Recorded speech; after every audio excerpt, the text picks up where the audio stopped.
الزمالك ب 28 نقطة في المركز الرابع، بيقابل النهارده الإنتاج الحربي صاحب المركز ال 12 ب 17 نقطة في أولى مؤجلاته الأربعة اللي الفوز بيهم هيكون بوابته الرئيسية للدخول بقوة في المنافسة على بطولة الدوري السنة دي. من بداية تاريخ الإنتاج الحربي في الدوري الممتاز موسم 2009-2010 ومبارياته مع الزمالك ما فيهاش علامات مميزة غير مباراة وجونين.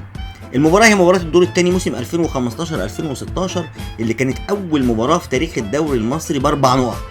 انتهى شوطها الأول بالتعادل 1-1 بعد تقدم الإنتاج، وقبل نهاية الشوط الأول بثواني طرد الحكم مدافع الإنتاج عشان كل اللي في الملعب من لعيبة وجهاز فني وأنا وأنتوا والحاج اللي واقف على الباب هناك والسنيورة اللي قاعدة جنب الشباك توقعنا الزمالك هينزل الشوط الثاني قطع الإنتاج، لكن اللي حصل هو دش بارد من فريق الزمالك على دماغ جماهيره وانتهت المباراة بفوز الإنتاج 3-1. والله العظيم الإنتاج جاب جونين في الشوط الثاني ب10 لعيبة واخد الثلاث نقط وجاب نقطه لجماهير الزمالك. مش بقول لكم مباراه باربع نقط؟ الجونين بقى حاجه حلويات فوق النمره واحد. جون جابه حسين ياسر، الموهبه الفذه اللي يتحكي عنها كتير واللي مشي في ظروف غامضه، ولو كان موجود لغايه دلوقتي كان هيبقى اسطوره في تاريخ الزمالك. جون ما شفناش شبهه لا قبله ولا بعده. والجون التاني جابه عمر جابر اللي برضه مشي بس مش في ظروف غامضه وربنا يوفقه، بس جون ايه؟ حاجه مصنعيه اخر 35 حاجه. الزمالك بيبدأ بطريقة 4-3-2-1 بالشناوي لحراسة المرمى، أسامة، علي جبر، الونش، ناصف، طارق ارتكاز، قصاده إبراهيم صلاح ومعروف يوسف بالعند فيا وفي كتير من الزملكاوية، فوقيهم شيكابالا وأيمن حفني تحت باسم مرسي. مبدئيا كده حسبي الله ونعم الوكيل في النقل التلفزيوني للدوري المصري، بمخرجينه بكاميراته بكادراته بألوانه، صورة ما يتقالش عليها غير أعوذ بالله. الزمالك بدأ بأيمن تحت باسم بيتحرك حر بعرض الملعب وساب الجبهة الشمال لناصف مع دعم واضح من معروف يوسف اللي ساب قلب الملعب تماما لطارق وإبراهيم صلاح. الإنتاج بدأ المباراة بضغط عالي بطول الملعب من غير خطورة على مرمى الزمالك، اللهم إلا شوية ارتباك في التسليم والتسلم من لاعيبة الزمالك نتيجة بطء التحضير وقلة التحرك بدون كورة. بعد 10 دقايق انتهى الضغط وانكمش الانتاج وسيطر الزمالك بفاعليه وسرعه تمرير وانتشار وخطوره بدات تزيد تدريجيا لغايه فرصه باسم اللي قبل ضربه الجزاء على طول. بعد الفرصه دي بدا الزمالك يسرع الريتم اكتر. ضياع ضربه جزاء من شيكابالا ما فاجئش اي زملكاوي، لان الزمالك اكتر فريق على ظهر الكوكب مضيع ضربات جزاء خلال اخر 3 سنين، منهم 3 السنه دي بس. ورا ضربه الجزاء ضيع على طول فرصه خطيره من الونش، الكرة سبقته بنانو ملي.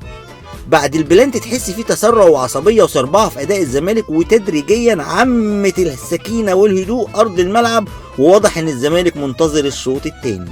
بس الملاحظ في الشوط ده إن ناصف أنشط هجوميا من كل مبارياته اللي فاتت من بداية الدوري. بخروج أيمن مصاب حاول شيكابالا يقوم بدوره في القلب تحت باسم، لكنه نفسيا كان واضح إنه متأثر بضياع ضربة الجزاء، وفعليا شيكابالا خرج من المباراة من وقت تضييعه للبلانتي. للمرة المليون بنقول فرق قليلة قوي في الدوري المصري اللي تستحق ان الزمالك يلعب قصادها ب3 في نص الملعب، مش منهم الاتحاد ولا الانتاج الحربي.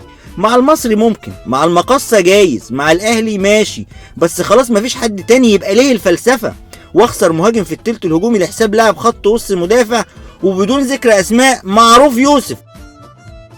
استمر الزمالك في محاولات الضغط لكن افتقد الاختراق من العمق والتمريرات المفاجئة بخروج ايمن حفني، وتركز الهجوم على الاطراف، واللي زاد وغطى ان باسم بيخسر كل المواجهات والالتحامات، مش مركز غير انه يكسب فاولات ويتخانق على حاجات مش مستاهله، فاول، هاندبول، اوفسايد، اي هري والسلام. وغالبا اللعيب لما بيعمل كده بيكون عارف بينه وبين نفسه انه مش فورمه. الشوط الثاني بدأ بخبر عاجل، وهو ان الزمالك رجع يطير بجناحات بتألق باكين الطرف أسامة وناصف، شوط للعرضيات اللي بيفتقدها الزمالك من زمان، بس مين يقابل؟ الحقيقة العلمية المؤكدة ان الزمالك لما كان باسم في مستواه ما كانش فيه ظاهرين يعملوا له عرضيات، ولما ربنا رزق الزمالك بباكين باسم اختفى من بداية الموسم في ظروف غامضة. عارف الم البنطلون الجاكيتة ضربت. عموما الشوط بيبدأ بفرصة ضايعة من باسم بتقول ان في اختلاف عن الشوط الاول وان في جون بيستوي على نار هادية. اللي حصل هو دخول شيكابالا للقلب تحت باسم مرسي، وستانلي بيميل على اليمين مع نشاط واضح للباكين أسامة وناصف، لكن باسم لسه مركز مع الحكم والمدافعين وبيسقط لتحت كتير، فأصبح الحل البديهي هو تحويل الطريقة ل 4-2-3-1 عشان يعمل كثافة قصاد ال 18 وجواها، وده اللي عمله فعلا محمد حلمي بس بعد 65 دقيقة بالتشكيل الغلط. هو ده اللي كان المفروض يبدأ بيه من غير فلسفة ولا حوارات. ستانلي خطورته بتظهر وبتزيد لما بيدخل جوه سواء كمهاجم صريح أو كشادو سترايكر، جون لباسم واسيست لمحمد ابراهيم، والاهم بقى الاسيست بتاع الاوت اللي لعبه اسامه بسرعه. مش قلت لك يا باسم انت مهاجم صندوق وشيل من دماغك انك مهاري وانك تنزل تستلم من تحت؟ جون باسم ما يمسحش كل الكلام اللي قلناه عليه النهارده، لان الكلام ده عن مجمل اعماله الموسم ده مش الماتش ده بس.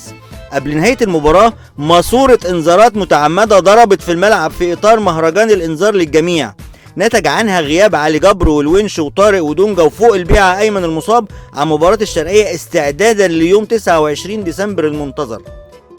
كلمة اخيرة، الزمالك في 13 مباراة جايب 17 جون بس، خط هجومه في المركز العاشر بين فرق الدوري بالتساوي مع بتروجيت.